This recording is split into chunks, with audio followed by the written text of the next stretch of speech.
everyone, Katarina here. Thank you so much for being here today. Today is our third day of our collaboration with Monika and Mel. Their links will be in the description box below, opening the third box in the Papercraft Society Advent Calendar. You could see the hashtag to search for on social media on my screen there. So the third box is this lovely pale pink, and this one is by Creative Craft Products, which is Craft Stash's own brand. So the stickers come in 4 different colors, and each section has a Merry Christmas, Happy Holidays, Happy Birthday, Thinking of You, With Love, Congratulations, Get Well Soon, and Hello Beautiful. I don't think I ever use sticker sentiments in my crafting, and I didn't want to use it just like a single sentiment on a card or on a project, so I was trying to come up with ideas on what way I could incorporate this in a card making project. Now, I was making this up as I was going with it because I had no idea what I was doing. I was changing my mind along the way. I think it came together very well at the end. So this piece of mint cardstock measures 7.5 by 5.5, and on the longer side a scored line at 5.5. This way we get like a 5.5 and 5.5 squared card. The front panel will be filled out with a piece of acetate, which I will come to cut down to 4 inches by 5.5 to add to that missing piece, replace the missing piece of that card in there. So I am going to take some of these stickers, and I will end up taking 2 of the Happy Birthdays, 2 of the With Loves, and 2 of the Hello Beautifuls, and I'm just randomly adding them all over my piece of acetate on the part of it that will show, that will not be overlapped with that green cardstock on the left hand side. And there is truly no rhyme or reason what way I'm adding this. I'm just going randomly in all different directions and making my mind up which ones to use, which ones not to use. And then here I thought it was still missing something. It was just way too, you could see me thinking there, tapping my fingers. So I decided to go back to yesterday's little box with Katie Skilton's little flower ephemera. And I decided to choose out, pick out some of the smaller ones, some flowers, some foliage. And I will be sticking these to fill out some spaces on that acetate.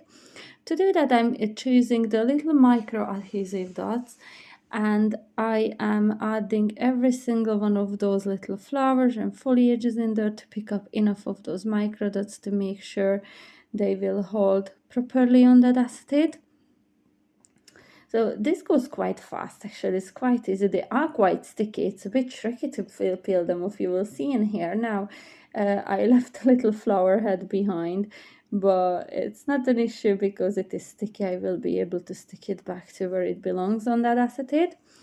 And I'm just going to do this to every single bit that I chose out there, and I was trying to choose the similar ones, so they all have this dark green outline, which I thought went perfectly with this theme in here. Now, the only thing I was sure of when I started to make this card, that I wanted to add some texture to the acetate. To do that, I chose the embossing folder from Papercraft Society Box 50, which is Sam Calcutt's design, and it is this lovely tartan design on the embossing folder. Now my acetate is a little bit wider than the embossing folder was, so I made sure that whatever is overhanging was on the left hand side, because this is the bit that will be overlapping the space of the card stuck in there anyway, so it doesn't matter if it is not embossed.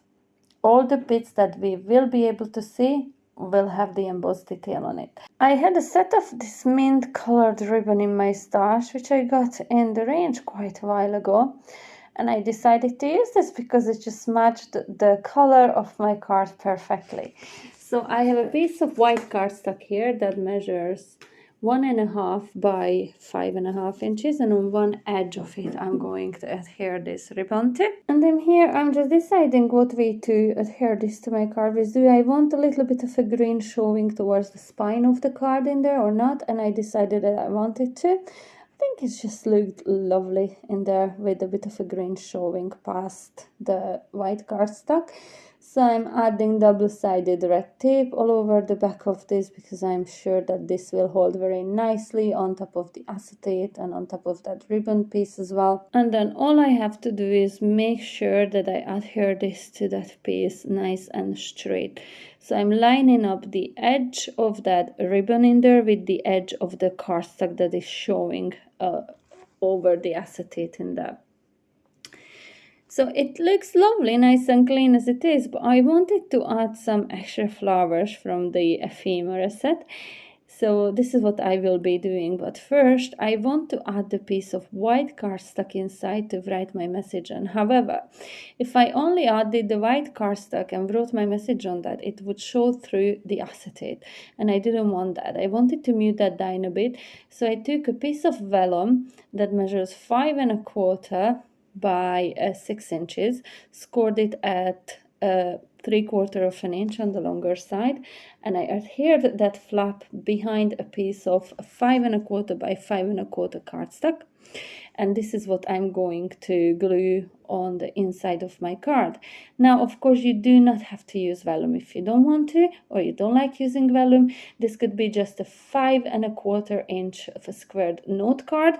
So instead of the vellum, basically you would have another piece of cardstock in there, white piece of cardstock, and you could write the message inside of that little note card, inside of the card, if that makes any sense.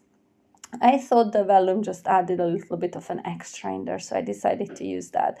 In here, I'm just playing about with all the embellishments. There's tons and tons in that little pocket in there. So I'm just trying to find which ones match my theme of this card the best. So I did it off camera because it took me forever to decide. But this is the design that I came up with. And I am in love with it. I have to say I love it. It's so different. It's not something I ever done before. I love how the contents of this advent calendar already made me push myself into things that using things that I never would have used, and came up with projects that are absolutely beautiful. So you can see a little close-up video in here of this card and a little picture as well. And I really hope you liked this tutorial, and if you did, please don't forget to subscribe and give me the thumbs up. And also do not forget to check out Monika's and Mel's videos, and also subscribe to their channels for some daily inspiration using this gorgeous Papercraft Society Advent Calendar box. And using the hashtag, you can also go and search on social media for all the different and lovely makes that other people have been making. I really been enjoying seeing them, and I will be back very soon with another tutorial. I really hope to see you there. Until then, bye!